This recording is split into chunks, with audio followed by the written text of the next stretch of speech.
Welcome to the 7-8 pod. I'm Hunter Kahn. I teach 7-8 math. Today, you're also going to meet Mr. David Rowan and Mr. Chris Garlock, two of our wonderful members of the team.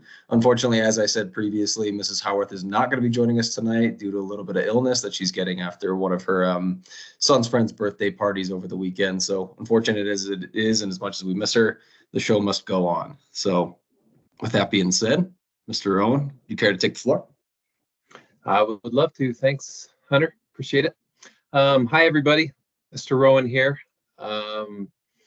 Yeah, I believe in education, building relationships, being equitable, and just that true belief that all students can be successful. These are the foundational, my foundational philosophy. Yeah, I got a psychology degree back in '92. Worked in the restaurant business for a number of years, and then went back to school and got my teaching certificate. And I've been with Westgate. I think this is my 15th year now. So my time here, I've done it all. And it's been great. So I've taught lots of different grade levels, subject areas. And then, yeah, my free time, love hanging out with my wife and my son, Tom, and talk about Star Wars forever. I like to be active and enjoy Colorado. So that's a little bit about me and my background at Westgate. So I guess we can move on to the next. All right. Slide. And I'm back. So I'm a little, it's not quite 92, so my legacy is a little shorter, but that's all right. I graduated from Cal State University Humboldt back in 2021 with a bachelor's in mathematics. Shortly thereafter, I came out here to Colorado, and I started working for Vail Resorts as one of their business analysts. Worked in that role for about 2 years prior to seeking something with a little more, it felt like a little more purpose, a little more engagement behind it. And so I came over to education. So my philosophy, especially this year, has been one of aggressive growth. I've been really poised and pleased to see that a lot of my students are growing at a really competitive rate through a combination of progressive and traditional methods. I hold my students to a very high standard, and if you spoke to any of them, they would say the same thing. I push them just about as far as they can be pushed, and then I tell them that they're excellent because of it. So that's a lot of my philosophy, is really just the idea that you're going to break through the boundaries that you have exclusively by believing you can, and then demonstrating that to yourself. So that's a lot on how I teach. 7-8 math is a lot of the basics with algebra. And if you will go back and look at my curriculum, you'll go see most of what the actual content covers. I focus pretty heavily on iteration in my classes, because iterating on your, on your behaviors, on how you approach and solve problems, I think is super critical to helping someone grow through and succeed in the more broad scope of life. Outside of school, outdoorsman, a lot like David just said, enjoying Colorado as it is. I like hiking, packing, skiing, newer to fishing, but I'm enjoying it. And I have a four-wheeler that I like to take out every once in a while. Aside from that, I invest in real estate every now and again, and I'm new to it, but eagerly exploring the world of fermented beverages. So mead, kombucha, and most recently wine. That's all I have for it.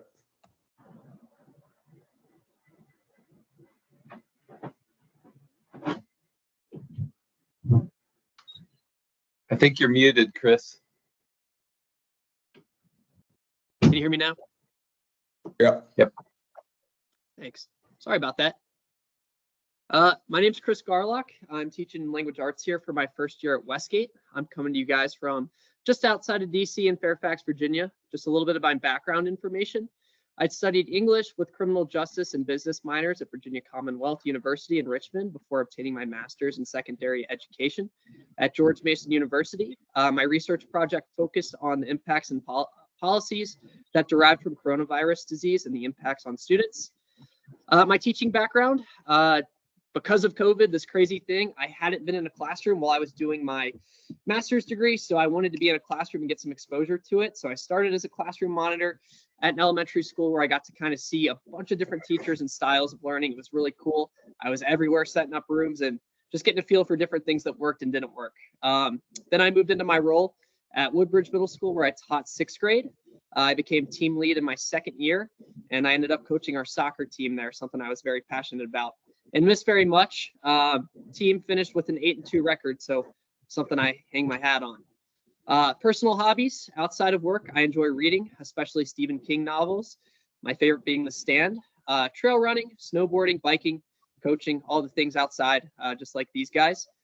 A little bit about my educational philosophy. My main goal is to cultivate a student-centered classroom that encourages participation and facilitates collaborative learning through positive reinforcement and growth mindset.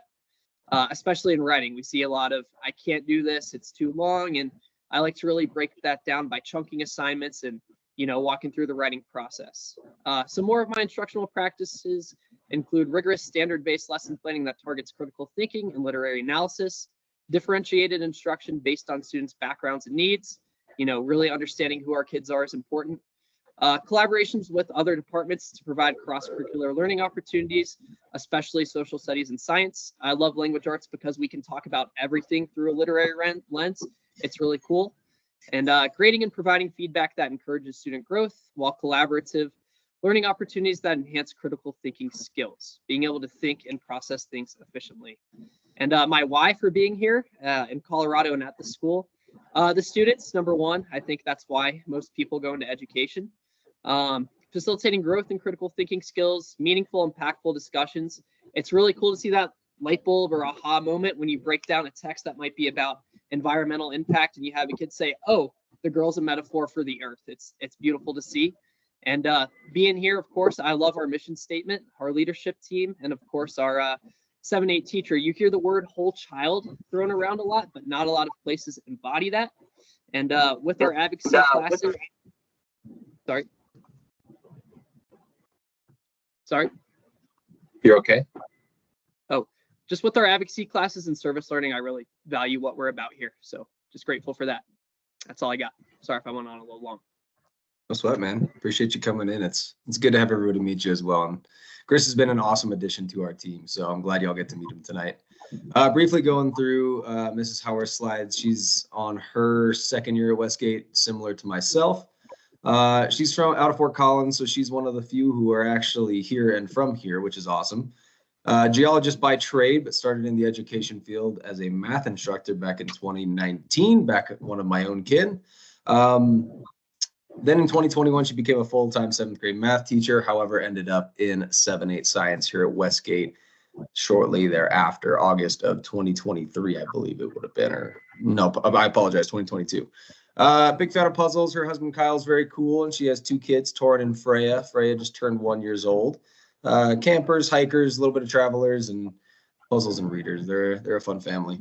So with that being said, jumping into advocacy, I apologize if my header is blocking the title a little bit, but what makes our 7-8 advocacy unique? So we have standardized our advocacy across all of our classes, and what that allows us to do is collaborate and equally distribute information, and it also allows us to work together to improve our ideas. So we're operating from a collective standpoint, and that really helps.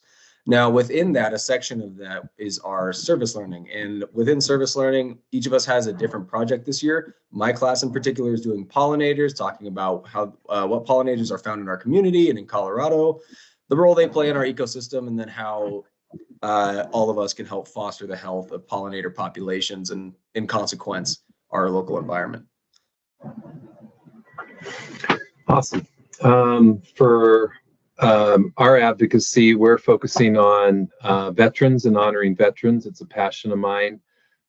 So we learn what is a veteran, and then the way we're honoring veterans is that we have sent out a form to all families at Westgate, and we've asked that if any families have veterans in that family, that they fill out a form and they send that information back to us. The students came up with different questions to ask them. And then we're going to put that together in little biographies, create a video, and group up the responses by pod area so that we can go to the pod and they can give a thank you veterans message. And then we can show the veterans from that pod, from the families of that pod area. And we just hope that, we can bring a little bit of light to those that have sacrificed and given so much for our country. Awesome. Thank you, David. In my class, we're focusing on recycling. The students each week take out the entire school's recycling, making sure it gets to where it needs to be. Additionally, they have created infographic signs that Miss Charlie has printed for us, and they have been distributed throughout the school. I actually just saw mine this morning when I came in, so those are great to see. And as we move forward, they are currently working on a PSA message to add to this year's Earth Week. We're going to make it digital, and then we're going to have kids go around and present them as a little skit. So it should be really fun to see what they come up with. In Mrs. Howard's class, they took on a classroom pets this year. That guy down there is Rango. They researched which would make the best classroom pets, and they presented evidence to admin for approval, and they completed the grant process together as a class, and they are going to go around teaching other grades about leopard geckos. So that'll be really cool to see. Awesome. So a couple of field trips that we have coming up this year, actually in the immediate future. First thing is going to be snow school. So we'll be taking our students out to Wild Bear Nature Center, where they'll be learning a little bit about snow survival and how to behave in such an environment. Shortly thereafter, our 7th graders will be going to the Museum of Natural History down in Denver, and 8th graders will be going to the Colorado History Museum a little bit after that.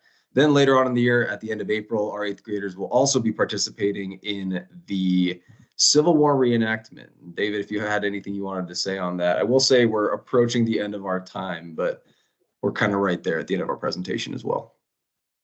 Yeah, I think that's fine. I think that's fine. We believe in getting students out of the school and learning in different environments. And I think this is going to be a pretty well-rounded